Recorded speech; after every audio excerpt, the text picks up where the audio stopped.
Hello dear students and welcome to English class. Yesterday we have started a new chapter, chapter 2, Tall and Short. It was a story about Carmilla and Gargi. In the story, Carmilla the camel is very proud of her height और उस वजह से वो गार्गी जो गोट है उसको नीचा दिखाना चाहती है।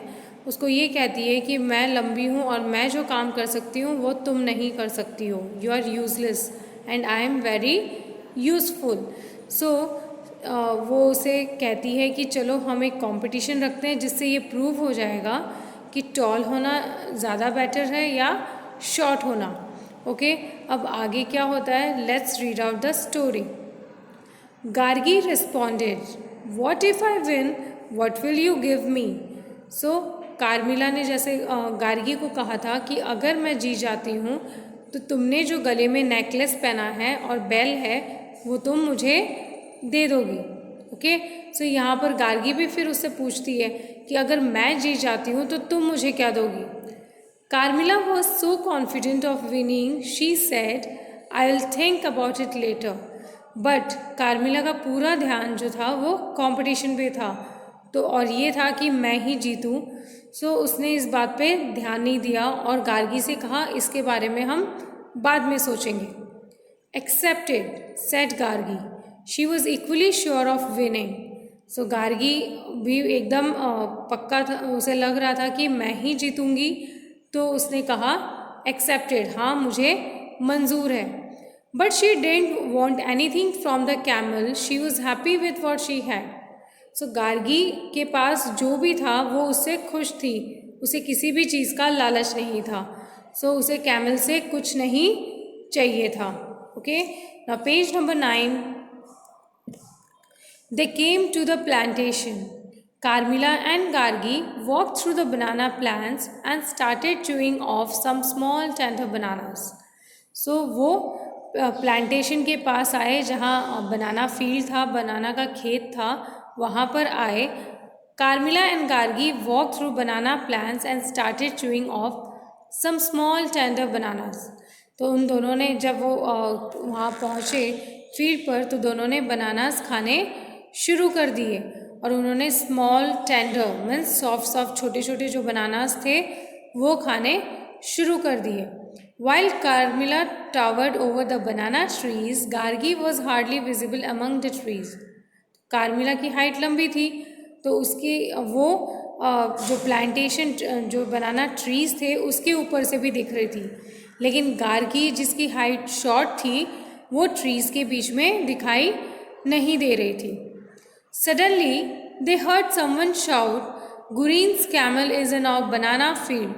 Quick, drive it away, drive the camel away. अचानक, सडनली मीन्स अचानक उन्होंने एक आवाज़ सुनी। वो आवाज़ क्या थी, गुरीन्स कैमल इज़ ऑन और बनाना फील्ड। कैमल और गोट का जो मालिक था उसका नाम क्या था, गुरीन।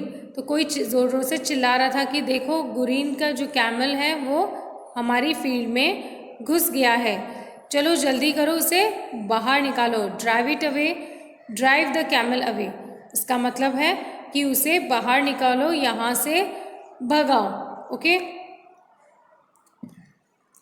कार्मिला was surprise that they only saw her, she turn to run but she damage more banana trees. So Karmila was surprise, Karmila को सरप्राइज लग रहा था कि वो खाली उन्हें ही रिकग्नाइज मतलब उसे ही देख रहे हैं, जबकि उस फील्ड में गार्गी भी है, वो भी खा रही है। बट और फिर वो भागने के लिए जैसे ही टर्न हुई तो उसे रास्ता नहीं मिल रहा था, बिकॉज वो एकदम घबरा गई थी और वहाँ से निकलना चाहती थी। तो उसके रास्ते में बहुत सारे बनाना प्लांटेशन आए थे, मतलब प्लांट्स आए थे, तो वो उन्हें डैमेज करती जा रही थी, जिससे कि फार्मर को बहुत ज़्यादा गुस्सा आ रहा था। This made the farmer even more angry. तो फार्मर के जो प्लांट्स हैं वो डिस्ट्रॉय किए जा रहे थे कार्मिला के द्वारा, तो फार्मर जो वो और भी चिढ़ गया और भी नाराज़ हो गया। And he try to beat her, और उसने उसे कार्मिला को मारने की कोशिश की। But she ran away fast, लेकिन वो जल्दी से वहाँ से भाग गई। Gargi had already run away quietly, लेकिन गार्गी जिसकी हाइट शॉर्ट थी वो बनाना प्लांटेशन के बीच में से चुपचाप निकल गई, उसको किसी ने नहीं देखा। Nobody saw the short goat so she escaped without being notice. So किसी ने भी उस शॉर्ट गोट को नहीं देखा क्योंकि बनाना प्लांटेशन उनसे लंबे थे, तो कोई भी उसे गार्गी को नहीं देख पाया और वो चुपचाप बिना किसी के नोटिस किए वहाँ से चली गई। Back in the sheds the camel and goat thought about the contest. जब वो वापस अपने घर पहुँचे, वापस अपनी जगह पर पहुँचे, तो वो कॉन्टेस्ट के बारे में सोचने लगे। Karmila had to declare Gargi was the winner, और मजबूर होकर कार्मिला को ये डिक्लेयर करना पड़ा कि गार्गी ही विनर है, उसने ही कॉन्टेस्ट जीता है। She came to the conclusion that she should not think too much of her height. So Karmila को लगा कि अब उसे अपनी हाइट के बारे में ज़्यादा सोचना नहीं चाहिए। कंक्लूजन मीन्स निष्कर्ष, मतलब जब हम कोई रिजल्ट पे पहुंचते हैं, दैट इज़ कंक्लूजन। तो कार्मिला ने रियलाइज़ किया कि अब मुझे अपने हाइट का ज़्यादा प्राउड नहीं फील करना चाहिए। Okay, Gargi wisely commented, short और tall does not matter, we are fine as we are and good at what we do. So Gargi ने बहुत समझदारी से कमेंट किया, समझदारी वाली बात कही, कार्मिला को कही कि शॉर्ट और टॉल डज नॉट मैटर, कि शॉर्ट होना या टॉल होना मैटर नहीं करता, जो we are fine as we are, और हम जैसे भी हैं हम सही हैं, ठीक है, and good at what we do, और जो भी हम कर सकते हैं अपनी एबिलिटी के अकॉर्डिंग, कैपेबिलिटी के अकॉर्डिंग, वो सही है। तो हमें कभी भी किसी से इस तरह से ना तो कंपटीशन करना चाहिए ना कंपैरिजन करना चाहिए, बिकॉज भगवान जो है उन्होंने सभी को अपनी अपनी अलग अलग क्वालिटीज़ दी है। सपोज़ अगर आप भी स्टूडेंट्स, एक क्लास में 50 स्टूडेंट्स हैं, तो सारे जो 50 स्टूडेंट्स हैं, suppose if there are 50 students in the class, so every students have their own qualities. Okay, कोई स्टडीज़ में बेटर होता है, someone is better in sports, कोई डांस अच्छा कर सकता है, कोई सिंगिंग में अच्छा होता है, तो सबकी अपनी अपनी क्वालिटीज़ होती हैं।